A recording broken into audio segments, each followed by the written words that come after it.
Assalamualaikum warahmatullahi wabarakatuh. Berjumpa lagi dengan saya Hatmiati. Di video kali ini saya akan mengajak kalian semua untuk belajar mengenai kesantunan berbahasa dan keterampilan berbahasa.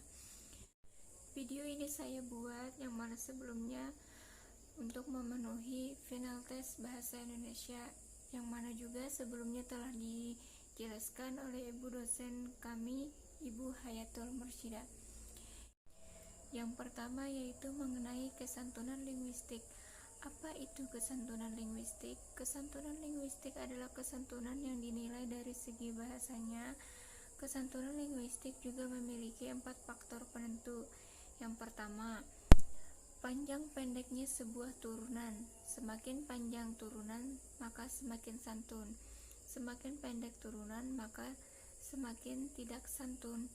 Contoh, pinjam laptop tentu akan berbeda dengan bolehkah saya meminjam laptop.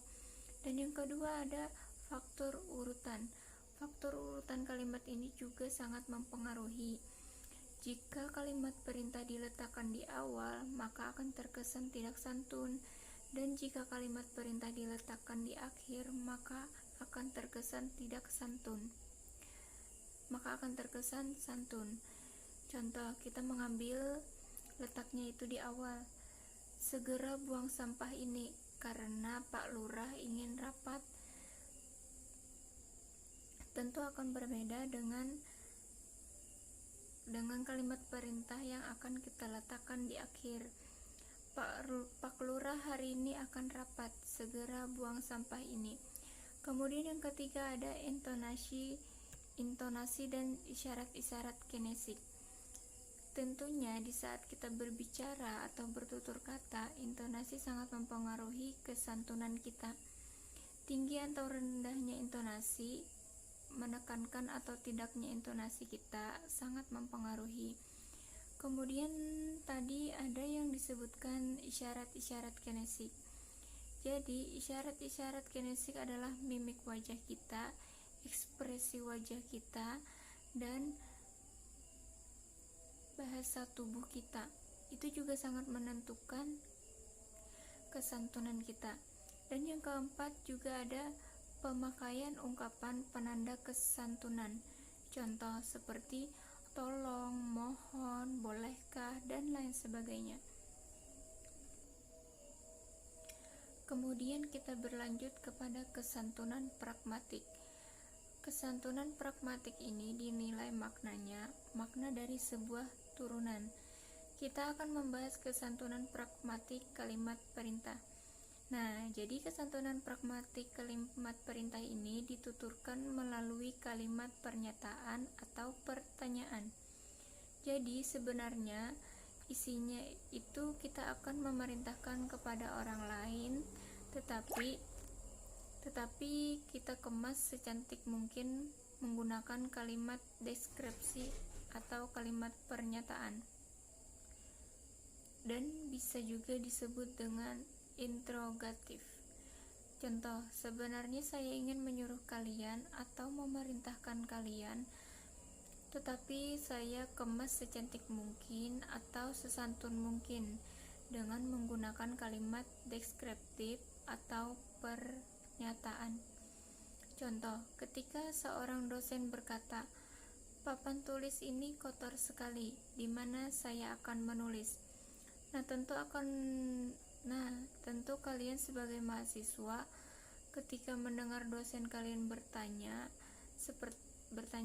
seperti itu ya, tentu secara tidak langsung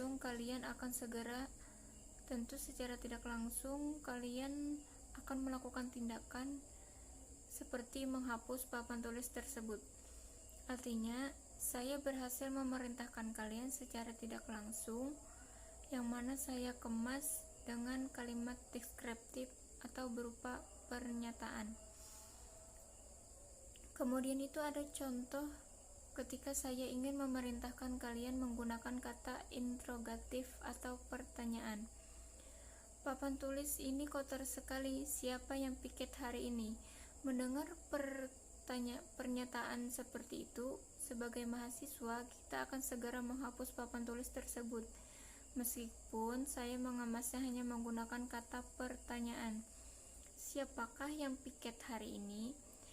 Dan perlu juga kalian ketahui bahwasannya kesantunan pragmatik ini ada maksim-maksimnya. Nah, apa saja itu maksim-maksimnya? Yang pertama itu ada maksim kerendahan hati. Semakin kita rendah hati, maka semakin santunlah kita. Contoh, silahkan mampir ke gubuk kami yang sederhana ini. Semakin kalian rendah hati, maka semakin santunlah tutur kata kalian. Dan yang kedua itu ada juga maksim pujian. Semakin kita memuji orang lain dan tidak memuji diri kita sendiri, maka semakin santunlah tutunan kita. Selain itu juga ada maksim-maksim lainnya seperti maksim kedermawanan, kearifan, simpati, dan kesepakatan. Selanjutnya, materi yang kedua itu ada keterampilan berbahasa. Bahasa merupakan alat komunikasi untuk menyampaikan suatu gagasan, pesan, dan informasi. Adapun medianya adalah biasanya melalui media tulisan ataupun media lisan. Bahasa juga memiliki peran yang sentral dan terciptanya masyarakat yang santun dan beradab. Seseorang dikatakan santun atau tidaknya itu bisa dinilai dari bahasanya atau tutur katanya, seperti nadanya, makna yang disampaikannya. Dan perlu juga kita ketahui semua bahwasanya ada 4 aspek keterampilan berbahasa. Yang pertama menyimak, dan yang kedua berbicara, yang ketiga menulis, dan yang keempat membaca. Yang pertama itu kita awali dengan menyimak. Menyimak ini adalah kegiatan yang paling mendasar, dan menyimak tentunya berbeda dengan mendengar. Mengapa demikian? Karena setiap orang pasti melakukan kegiatan menyimak ini, dari menyimak berita, menyimak macam-macam informasi, baik itu melalui televisi, radio, YouTube, Facebook, bahkan media sosial lainnya. Dan yang kedua itu ada berbicara. Berbicara ini pada umumnya dilakukan oleh setiap orang, tetapi berbicara yang terampil hanya mampu dilakukan oleh orang tertentu. Pada umumnya berbicara itu sendiri secara umum diartikan suatu penyampaian, maksud, ide, dan pemikiran serta isi hati. Dan yang ketiga itu menulis. Keterampilan menulis dilakukan dengan berbagai tujuan. Ada yang hanya sekedar mengekspresikan diri, dan ada juga yang untuk menyampaikan informasi kepada pembaca. Ada juga yang hanya mempersua atau mengajak para pembaca, dan ada juga untuk menghasilkan sebuah karya. Dan yang keempat itu ada keterampilan membaca. Keterampilan membaca akan mendapatkan sebuah informasi dari penulis. Membaca ini juga memiliki beberapa tujuan. Ada yang hanya sebagai hiburan semata, ada yang hanya sekedar mengisi waktu luang saja, dan ada juga yang untuk mendapatkan informasi karena dia ingin membutuhkan itu. Dan bisa juga membaca dengan keterampilan membaca itu sendiri. Cukup, mudah-mudahan bermanfaat untuk kita semua, dan semoga kita bertemu kembali di lain kesempatan. Sekian video dari saya Hatmiati. Sampai jumpa. Wassalamualaikum warahmatullahi wabarakatuh.